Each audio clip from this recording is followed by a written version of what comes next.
Hi, I'm Alycia Sahani, Hi, I'm Moksha Kasamseti. and this is Standing on Business. We're here today to talk about Ms. Trotter's journey and a few key points that we've got from her journey. And then also someone we take heavy inspiration from, which is Deepica Mutyala, founder of Live Tinted. So let's begin. The first thing I think something that struck me up from Ms. Trotter's interview is when she talks about community. And she talks about how she involves herself into community, whether it be the July 4th parade or her Chick-fil-A events that she always partners up with. And that's just not, she just doesn't involve herself. She looks for what the community wants to. As a business, I think it's very important, as your business is just not created for you to benefit from it, but it's surrounded upon the community and what the community really wants. Exactly. For example, the Squishmallow camps or the dollhouse camps that she makes is what the community wants. The children want, her target audience. Exactly. I think also she talked about how her teachers know the children and know what they want, like if they want to make dollhouses, Squishmallow camp, like you said.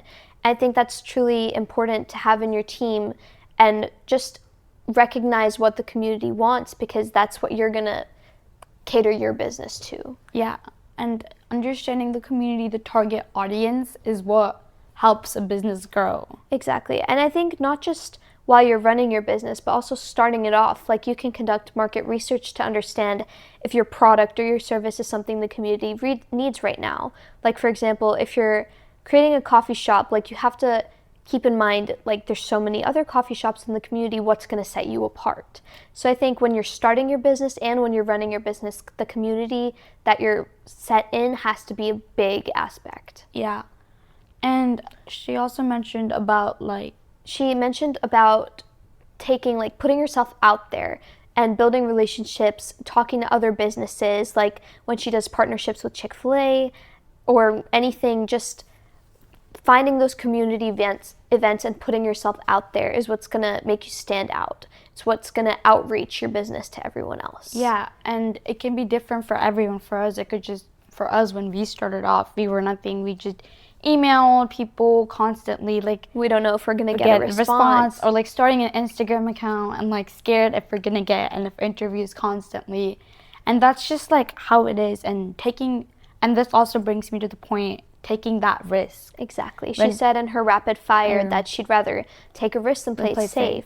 I think that's such an important thing for all entrepreneurs and all business owners, because you can weigh the pros and cons, you can plan forever, but you have to take that step and take that risk and kind of step outside your comfort zone and find, now I have to do this. It doesn't matter what's going to go wrong. Everything's figure-outable, like Alycia Trotter said. Yeah, I think that's really important. And going back to Deepica Mutyala, she had given a speech recently at UT Austin graduation ceremony. And I really like how she mentioned being cringe. I think which connects back to how Ms. Trotter said that put yourself out there and give it the first step. And Deepica said be cringe and choose the uncomfortable route and not the safe one. Exactly, because when you step outside your comfort zone is when you're going to find all the stuff that really matters. Find those opportunities, find those people, and build those authentic relationships, which was another one of her key points.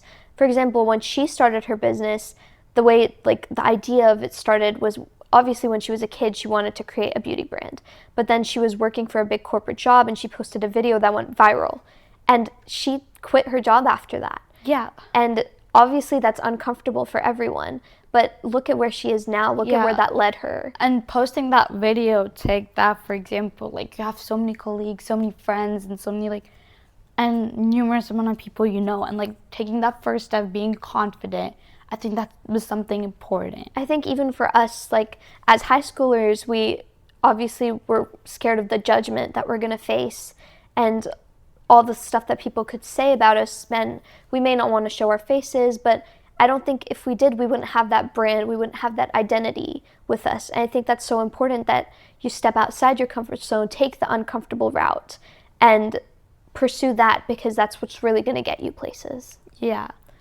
I think that leads me to the second point, like I said earlier, about building authentic relationships.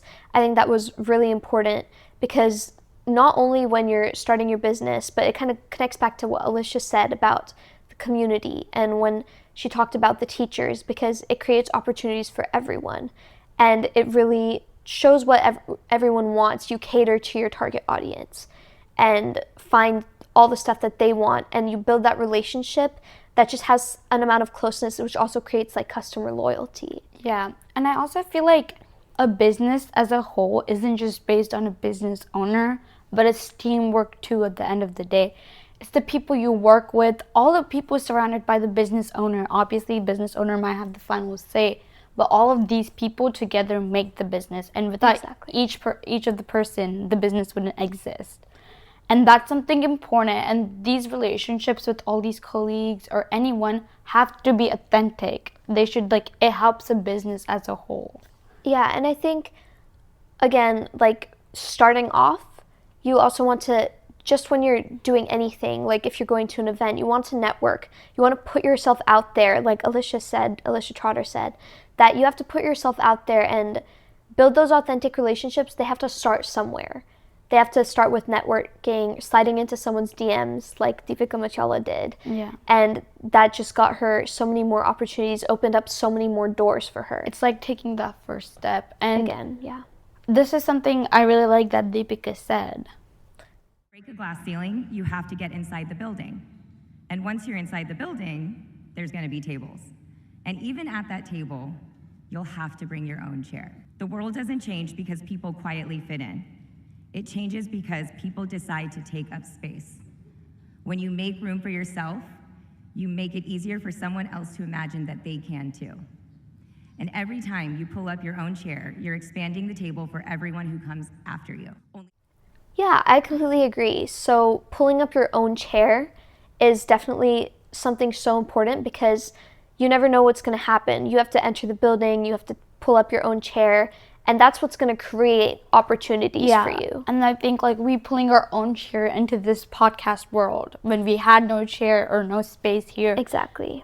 Bringing ourselves out here is what matters too at the end of the day. If you don't do that, then you just regret it. Exactly. And not only does pulling up your own chair help yourself, but it also it expands the community, expands like so many more opportunities. For example, Miss Trotter, she's working with all these kids, fostering like a creative and artistic sense in them.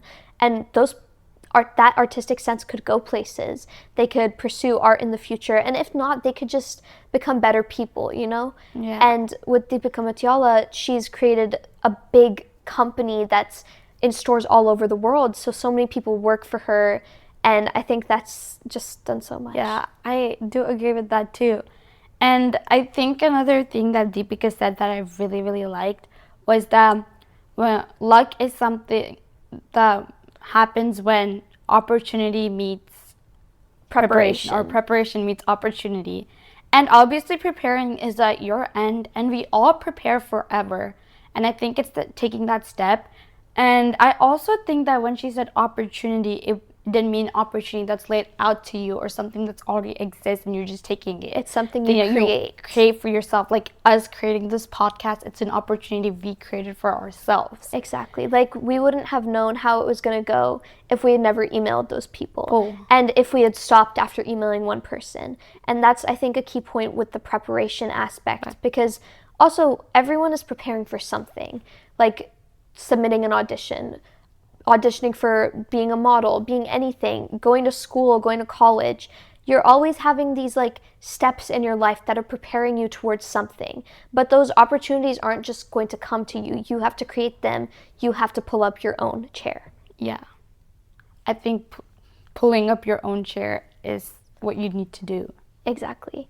And just overall, I think the last few notes we have are community, be aware of what people want, and building authentic relationships, know your community, and finally just pull up your own chair. Take that first step.